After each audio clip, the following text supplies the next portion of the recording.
Kale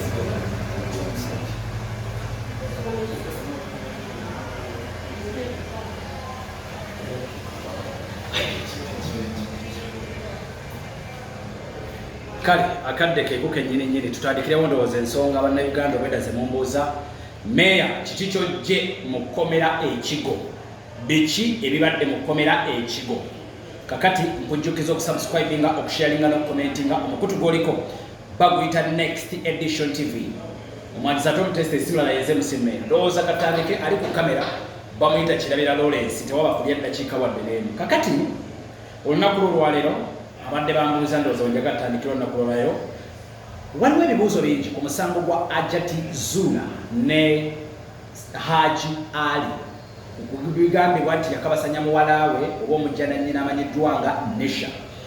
Ennaku zino zonna tubadde ku intaneti nga tulwanagana buli omu ali ttiimu ye ololo biki but nga ffe abali investigative we had to go deep to dig deep in this story tulabe kiki ekituufu mazima ekiriwo ddala Hajji yakwata omwana we oba Hajji alimba of the two kisobokera ddala okubanga Hajji yali alimba oba okubanga yali mutuufu so side ya Hajji tubadde tuzze tugiraba mu mawulire ng'ewa defense yayo but ku side ya Hajji Ali tubadde tetufuna side because mu kaseera kano ali mukomera ekigo. So we had to go there and tubeeko interview one-on-one ne wankubadde nga cameras tezikkirizibwamu naddala ku side ey'omusibe okusa ku mateeka gatukwata but we had to go there to sharing the ideas then we get back to you guys nga tuzze ne facts eziva mu kamwa ka Hajji. I may not call it facts but we had to come back with ebigambo ebiva mu Hajji Ali gwe munnayuganda tulikusharinga then you develop your own story because guno omusango guli mu public tewali bwe tuyinza kugwewala tutuuse ku komera mbadde n'omwami bamita Nurdin Ntege nja kwebazaako mbadde n'omukyala era naye bloga ate YouTuber ate munnamawulire bamuyita Namukasa mbadde ne Sophie Love naye TikToker mukyala w'amaanyi mbaddeyoko n'abantu ab'enjawulo n'omukodomi wa Hajji Ali n'abalala bangi nnyo abali mu kwesonga okugenda mukomera ekigo okulaba nja kwebaza abaserikale b'ekigo n'abasibe ntuuseyo nga bafaani bange banjagala nnyo nga bambulira ku TV by the way. Thank you so much mwebali kubanga mulaba KBS TV mwebali kwagala tingisha vibes ekyamazima mukoze bulungi nnyo okutagandika essanyu libadde lingi kakati bwe tutuuse to cut story short tutuuse wa Hajji ne bamutuwa ne twogera naye Hajji omusajja gwendabye omulundi ogusookedde ddala nsanze sunna ye baagisala nga talinaako kirevu ne bamutuleetera mu kadirisa ne tutuula ne twogera naye Hajji omusajja omuwotookerevu w'ebigambo ebitono nga bwe kibadde kizze kiwulirwa wa bigambo bitono nnyo nga gye nkomezza mwegendereza nnyo mu bigambo by'ayogera okusinziira ku ngeri gye tubadde tugezaako okumureasoninga n'okumugamba kyekituufu ekiriwo but Nurdin Ntege mu interview nze n'ayogera naye nze okuyayana kwange kubadde ku bintu nga bibiri bisatu. One, wafuna otya Hajji era wamufuna Nesha wa myaka emeka kubanga batugamba wa myaka 14. Ekyokubiri, wakwata omwana bate wamukwata bw'oba tewamukwata kyekyaliwo bino bibadde bigambo bya Hajji Ali byatunyonnyodde mu kkomera gye tubadde ekigo wabula nga sena kutandika mukomera ekigo era ndabyeyo Seekawumalu ow'Enansana nfunye chance naye yogerako naye yo si ensonga ya Seekawumalu naye tugirireeta olulala naye kakati ndi ku nsonga ya Hajji Ali aginyonnyodde agambye meya okusookera ddala tubadde ne scandals mu maka empitirivu ennyo ze tubadde nazo n'omukyalo n'okyanga mufuna mu 2017 ono yakwatibwako era yawaayirizibwako okuba nti ayina ebintu byakozesa ebiragalalagala n'ensonga endala ne zimukwasa bw'ava mu kkomera yasaba okusinziira ku bapoliisi bamugamba nti omukyalo ono waliwo omuntu amuli emabega gw'oyinza obutasobola kubisanya naye so kye tukwadvisinga ku poliisi y'ekajjaze muga kye tukwadvisinga kwe kuta omukyalo ono Hajji ensonga ze yagenderako nakkiriziganya okwawukana n'omukyala n'ayita Hajjati n'amubuuza kiki oyagala nkukolere okukkiriza nti ddala twete. Hajjati n'amusaba millions 10 n'ayita looya we era ne bakkaanya tontambaala siri kutambaala nga Hajji alina mu Hajjati omwana omu by then. Ebbanga bwe lyayitawo bwe lize lyetoolola Hajjati ndowooza wabaako ebyamutabulatabulamu nakkiriza okubanga agonda okuddayo yeetondere Hajji. Era chairman w'oku kitundu we bawangaalira ye yamuyita abaali awo ng'amuyise ng'amugamba omukyala aze wananeetondera yenna talabika bulungi nnyo asaba omusonyiwe n'ebirala. Ng'omusajja yenna ate ng'omukazi omuyinamu omwana yasalawo okuddeŋŋana ne Hajjati ne batandika okutambuza omukwano gwabwe n'amufunyisa olubuto olwokubiri era nga ye mwana gwe balina ow'emyaka 2. Bino byonna abadde agezaako tusingira background bibaze bayitamu byonna Hajji abadde nnyo omuntu wa safaari. Hajji akkiriziganya n'ekyokuba nti poloti okuli amaka agoogerwako ag'omukyala gwe yawasa Hajji kituufu poloti yamusanga nayo. Hajji wabula n'amugamba kankulaakulanye poloti eno kubanga nkusaze na poloti kuliko n'obuyumba obuliko leka tubukulaakulanye okubudivelopinga. Era Hajji n'investingamu ssente empitirivu ennyo era nga Hajji newankubadde mu poloti gyalimu teyali ya mukazi. Buli buvunaanyizibwa bwonna like obw'omusajja bwe yandibadde akola bwonna yabukola n'abaana ba Hajjati be yajja nabo bonna n'abalabirira. Ku baana ba Hajjati be yajja nabo be yamusanga nabo kuliko 2 abalina sickle cells. Abo 2 abalina sickle cells Hajji atunnyonnyola tugambye bonna yabadde abalabirira talabangako wadde 10 kiva eri bakitaabwe. Omwami ono yabadde abalabirira mu buli kimu ne school fees from day 1 yabadde abikola. Hajji yatandika okulaba ng'embeera ekyukakyuka mu luvannyuma lw'okukomawo k'ewaka lumu ng'ava mu ggwanga lya Sudaani n'asanga mu maka ge omusajja. Bwe yasanga omusajja Hajjati n'amugamba nti ono muganda we simanya mukwano gwe n'ebirala n'akyulumpanya notantiiro Hajji yatuuka ensonga n'agivaako.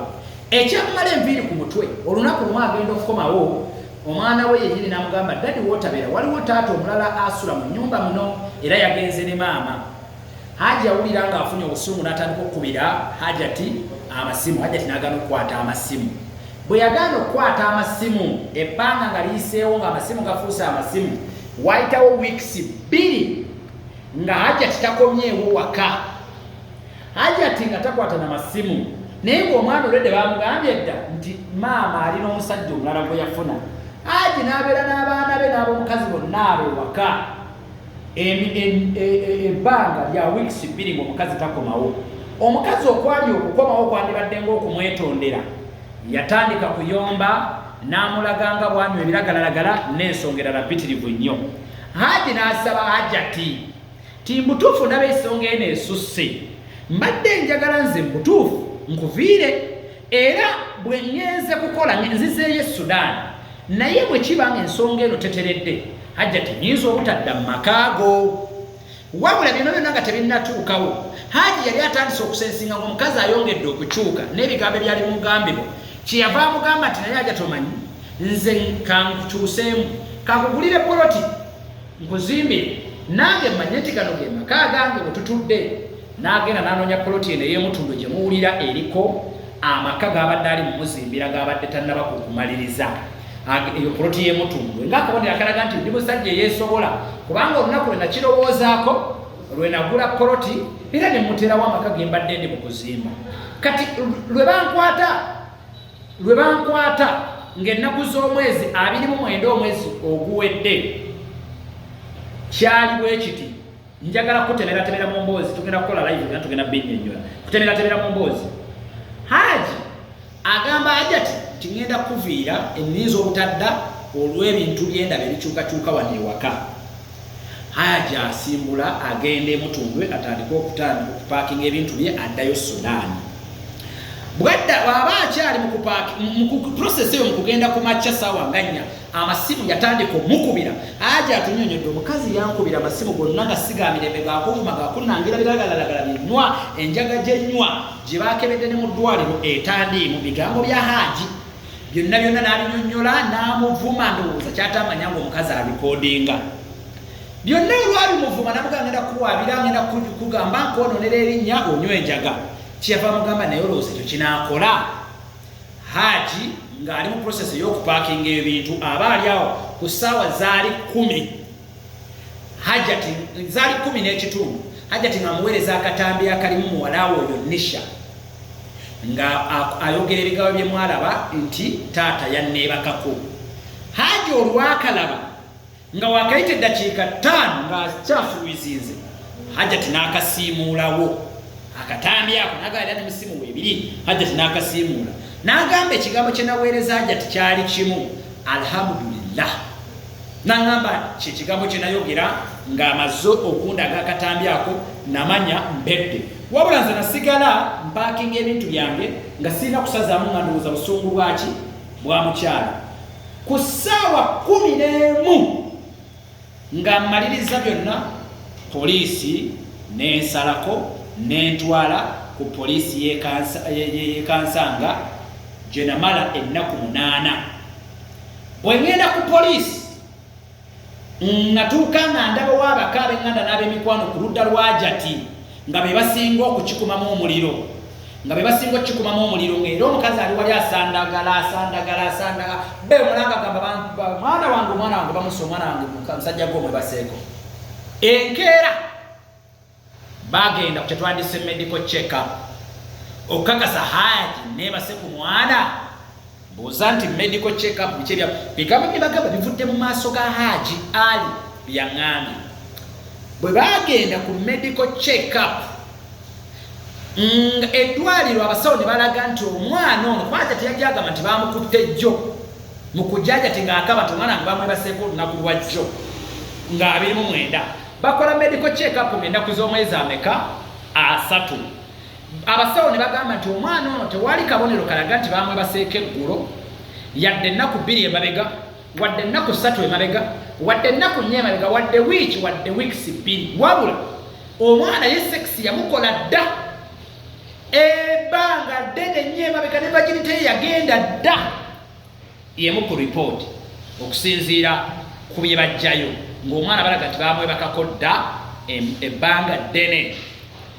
Mu process eyo ne kanso we abaddewo looya we abaddewo looya we n'ayongera okukkaatiriza ku nsonga ya ripooti y'abasawo gye baakola. Looya we n'atukakasa abasawo bwe baakola ripooti yalaga nti Hajji talina wadde DNA weemaakingirana ya mwana kubanga tewali we basobola kukirizovingira wadde kukifunira kubanga omwana alaga amaze ebbanga ddene nga takola sex naye baamumukozesa dda.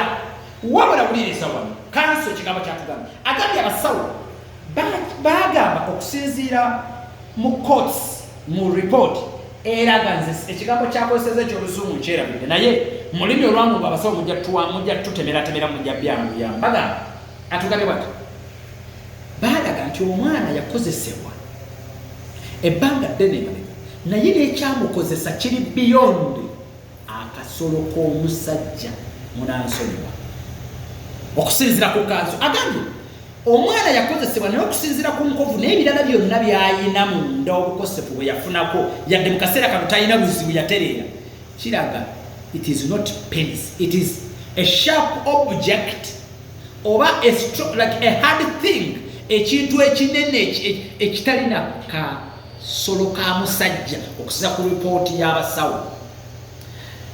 Baakaza omwana nga bali mu ddwaliro abannyonnyole Hajji yakwebakako ddi bigambo bya Hajji otuze ku Hajji. Omwana n'agamba mu Gwakutaano lwe bankozesa. Mu Gwokutaano Hajji teyali mu ggwanga Uganda yali Sudan nga bakyabiyita ebyokusaaga poliisi kyeva emusaba nti osobola okutupuruvinga nti mu Gwokutaano tewali mu ggwanga Uganda. Looya we n'adduka bunnambiro okuleeta passport n'ebiwandiiko ebirala byonna nga kituufu Hajji yayingira mu ggwanga lya Uganda mu mwezi gw'omukaaga nga gutandika mu nnaku ezisooka awo nzeerabiddewo nga mukaaga awo we wati awo lwe yayingira mu ggwanga lya Uganda kyokka omwana agamba baamukozesa mu Gwakutaano. Hajji n'atugamba amazima ga Katonda mu ggulu omwana oyo mu kisenge kyabwe siyingiramu era bwe mba nninga alingirizaamu nabazuukusa nga buzuukusa nti mujje tusaale. Ne mubuuza Hajji ekyamasimu gano agasembyeyo ge tufuna recordings zaali zitya Nangamba amasimu ago baali bankwata dde okujja mu mawulire ng'amasimu ajja tyankubira ku speed nga nkozesa essimu za wano.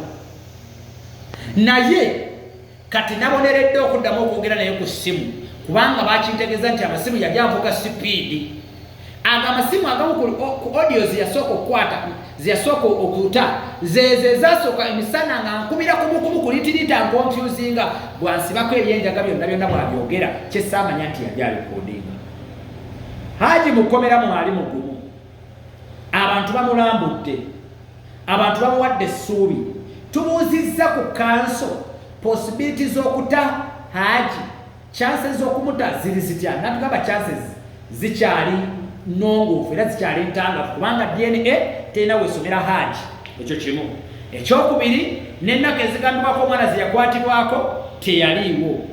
Ekyokusatu Hajji omusawo gwasooka okuwaaba yalaga nti omwana bamukutte eggulu, zaalaga nti omwana tebannamukwatako wadde wiiki emu emabega.